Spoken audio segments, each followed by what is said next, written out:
Lossett and Andrew Elenbogen. We got Green-Red Tron, Red-Green Valakut. Both these players 5-0. And actually, one thing to know about Andrew as well, former Tron player actually has a Grand Prix top 8 with Tron. Okay. So, not just to face the crowd as Joe's here with an Expedition map off of an Urza's Mine to get round number 6 underway. For Andrew, it's a stomping ground, search tomorrow. And let the fun begin as search tomorrow starts with 2 suspend counters. Lossett will draw. And I'm worried, at least for game 1, that Lossett is just lacking enough interaction for this kind of matchup. He's going to have to be quick, that's for sure. You know, he would have preferred that Grove of the Burn Willows to be another Tron land, let's say. It is the second land release for Joe, so he can sacrifice the Expedition map and find a land. For Andrew, it's a Forest and now a Farseek. Farseek will resolve, and we'll see what Elenbogen does want to search up. He'll go with a stomping ground, pass the turn back over to Lossett. Lossett will be searching up a land as well in Urza's power plant, the old busy Electric Bee, and then Joe will take his third turn in just a moment.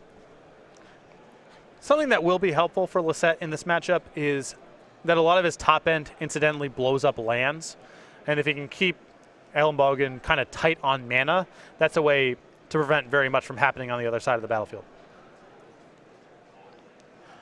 Lossett will draw. Now there is the power plant. Here's an Expedition map. He'll have Tron online next turn. Search tomorrow here for Andrew, however, means he's going to get to search up a land, and maybe as he searches up a mountain, we might have a Primeval Titan as soon as turn 4. Play a land through the breach. There you go.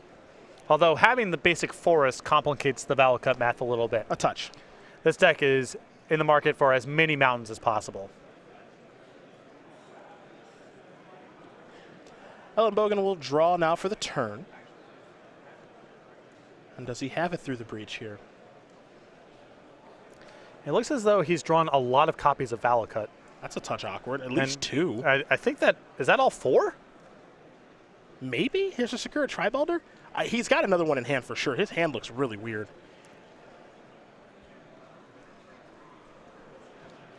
Lossett's going to sacrifice that Expedition map. Tower of Power on the way. There it is. Nice to see that Joe's actually invested in real Tron lands. Yep. Got to give him some credit there. Matching art or no? Probably not. Just guessing.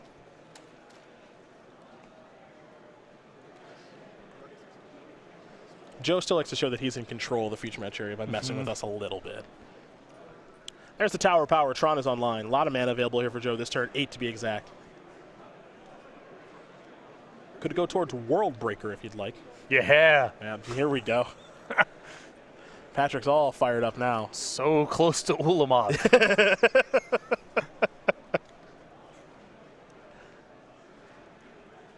Joe, a lot of things to weigh here. Come on, Joe. And you just want to see him kill land, don't you? I suppose he's got a mana to spare, so. Yeah, so he can play a Sphere. Right. That's fine. There's Chromatic Sphere. Joe going to cash that in. Likely a green mana. He'll draw a card. Another Tower. Oh, no. The yard's different. Yeah, that's true. That's tough. Tough to watch there. Green and colorless mana floating. He's got Karn in hand, too. This is right up your alley. I think a lot of lands are going to die. I think, unfortunately, Karn is, I guess it's about the same thing. Sure. There's Karn. Starts on 6. See if the elevator's going up or down. I can't imagine playing this and going up because it doesn't require a whole lot for Elenbogen to be able to win the game. So you're going to play this, it's because you want to interact with the battlefield. He's going after a stomping ground. Wants to cut off the number of mountains that Andrew has, which I think is smart. I think you can let him keep the Valakut and just kind of go after the mountains. Andrew going to very quickly sacrifice Sakura Tribal to search up a basic mountain. He'll shuffle and present over to Joe, and then we'll head back Andrew's way in just a moment. If you're only blowing up one land, it's about the same thing. But if you're blowing up several lands, it's a lot better to just be cutting off the mountains.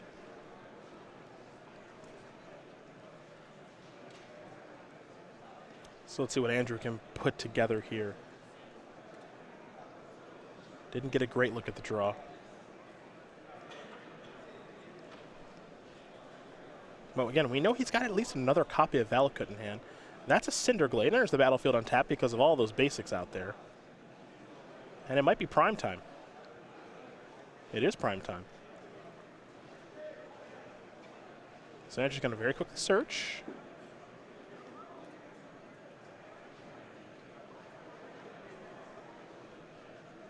I think we're going to see a couple of mountains on the way. One of them can take care of Karn, and then the other can go upstairs and hit Joe. So 6 mountains on the battlefield right now, along with 1 Valakut. Titan doesn't have haste, of course, because it was hard cast, not put onto the battlefield via through the breach. And now we'll head back Joe's way. So now Lossett's in a position where he needs to answer the Primeval Titan and also would like to answer the Valakut if possible. But priority 1's the Primeval Titan. Almost assuredly.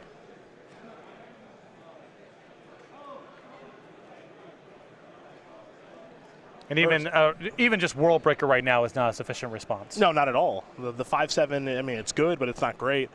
What it feels like it requires right now is a card like Ulamog. Now remember, Joe last turn could have played World Breaker. He opted for Karn.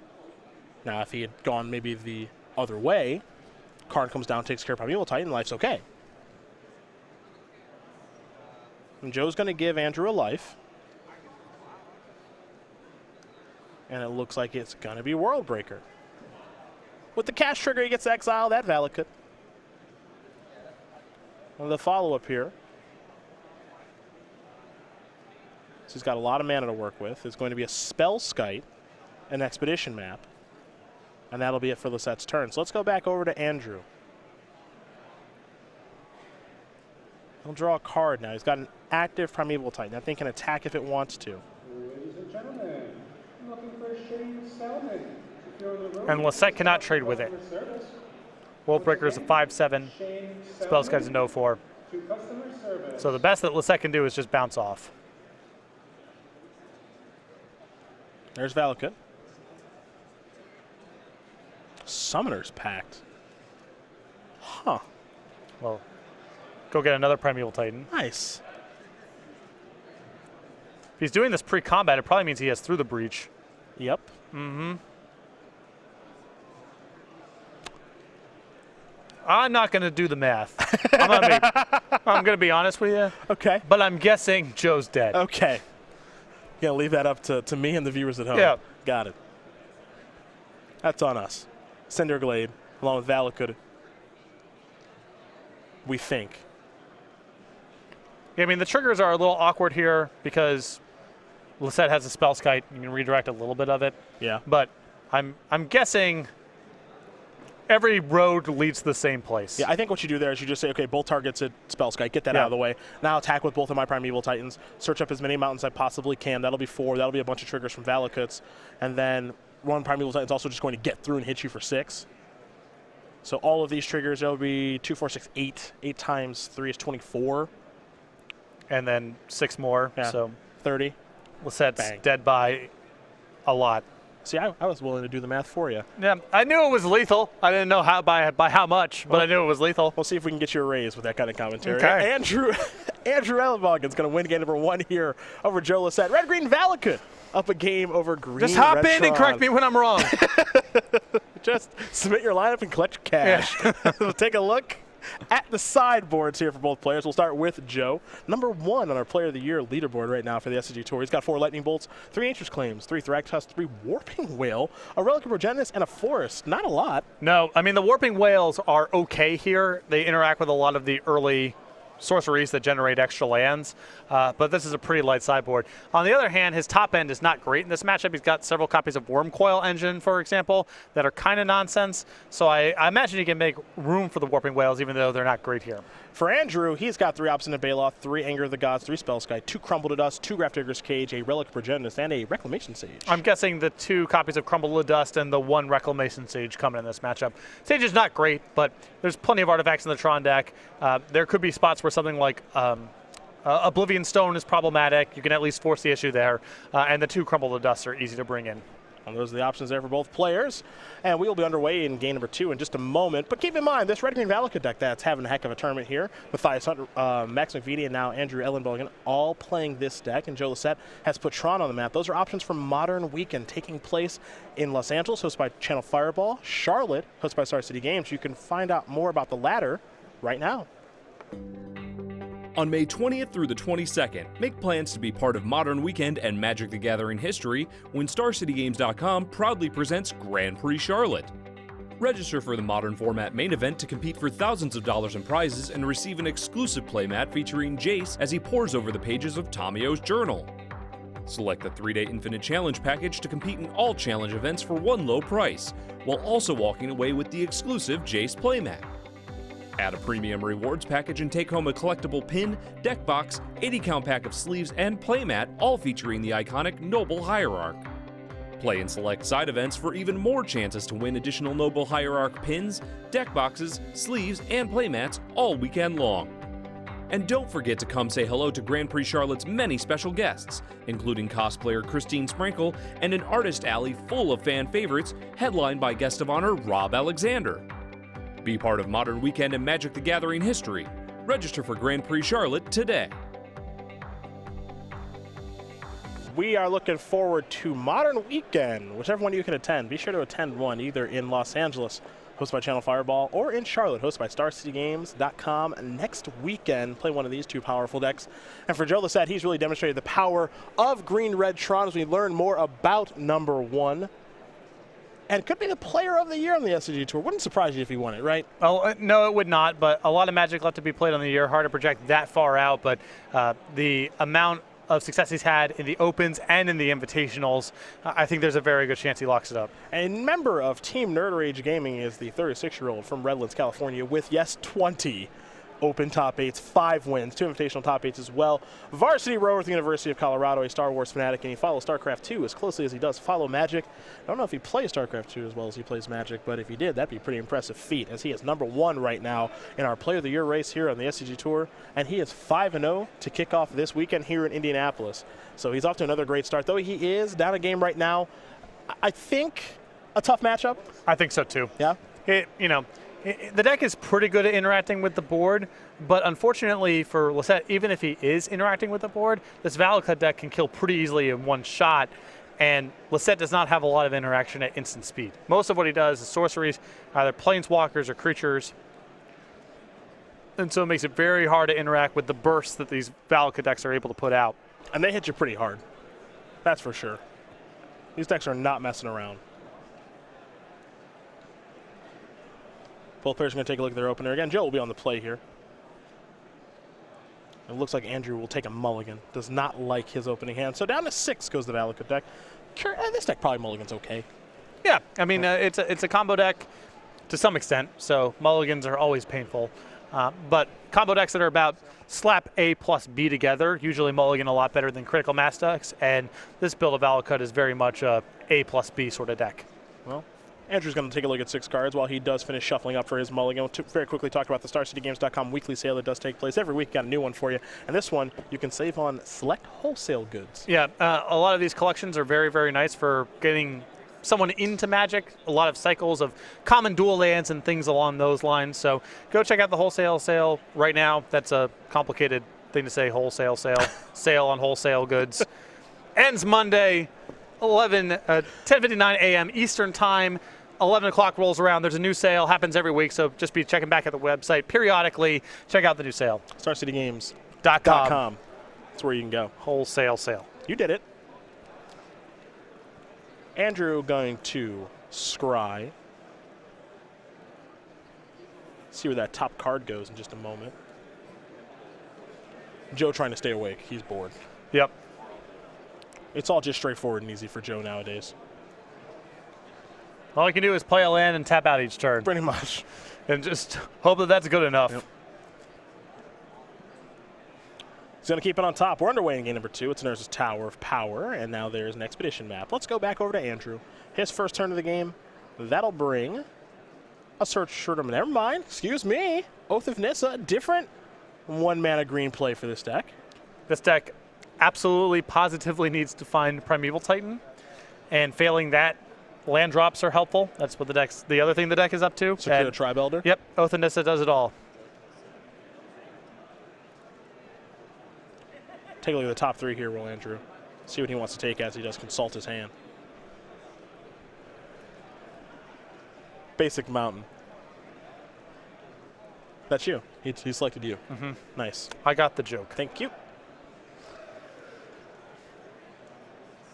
Looks like another tower in Joe's hand, so it's a bit of a slow build towards the Tron, but once he assembles the Tron, assuming it's on turn 4, he can cast Elenbogen right away. I'll say this for Joe. Okay. Mismatched Tron pieces, not great, but at least he stacked the towers together. Yeah, you got to give him that. There's a Warping Whale. We'll take a look at that. That thing's got 3 modes, can only be cast off of colorless mana, but one of the modes is a very nice one in counter target sorcery spell. This card, at least for me, one of the more underrated cards. It's an odd collection of effects.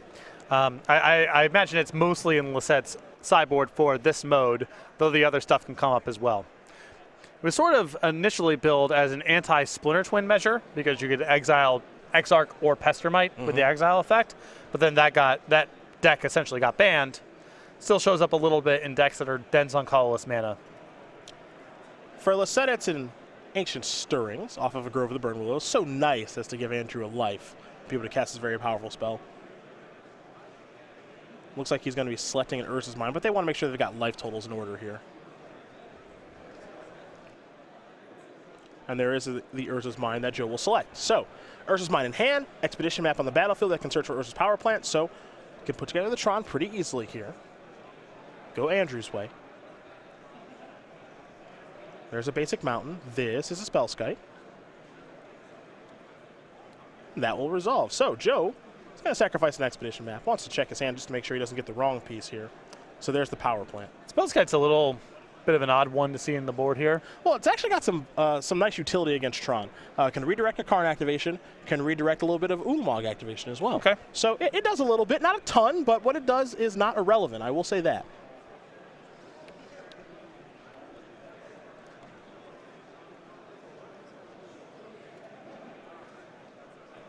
Next up for Joe, it's an Urza's Mine. This is a Chromatic Star. He'll cash that in.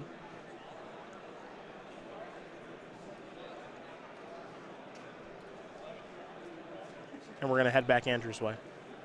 Draw a card for the turn.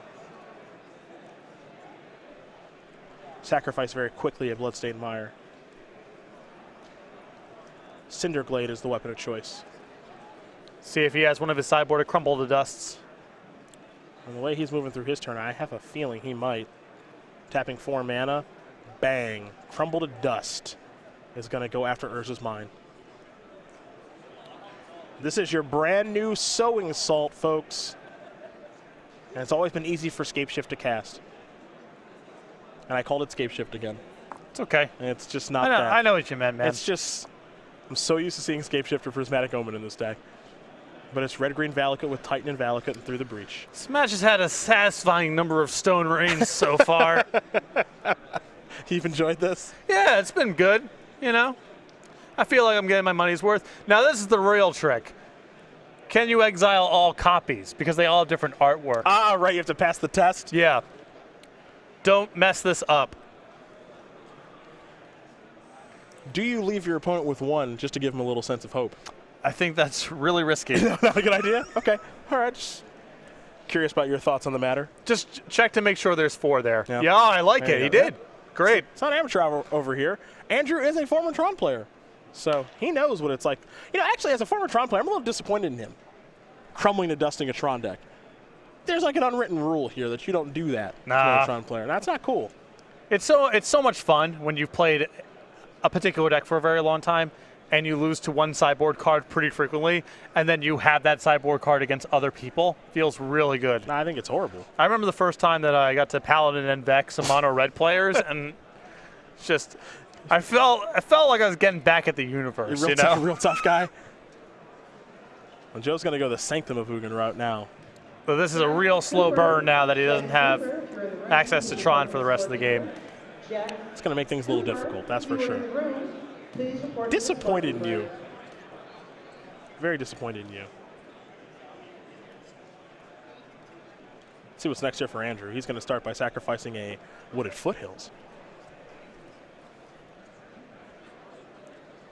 You know, if Tron is going to pick up, and again, Joe got second place in Milwaukee, and he's off to a 5-0 start here, and it just makes sense to be able to do something like Crumble to Dust. Jeez. Through the Breach for Primeval Titan, going to search up some Valakuts here. I think this might just be lethal. So that's 12. 18. Yeah, it's 18. Not Nah, he's good. close. Just any land kills him now. Yep. Any land, any spell that searches for a land. Right. Any Primeval Titan attack, any Summoner's Pact. Yeah, I think the only bricks at this point are spell kites and additional copies of Crumble to Dust. Hey, nice. Nice. And I think I know you want to see another Crumble to Dust. Yeah, sure. Yeah, I figured. Joe will play on because no quit. Draw a card, bang, upstairs. Andrew Elenbogen is going to win this match here over Joe Lossett 2-0. Red-Green Valakut is going to take care of Green Red Tron. We felt it was going to be a pretty tough matchup for Joe, and those games, yikes. Doesn't pressure, doesn't interact with spells very easily, and Elenbogen's got some really good sideboard cards to boot. Just a very tough matchup for Lossett.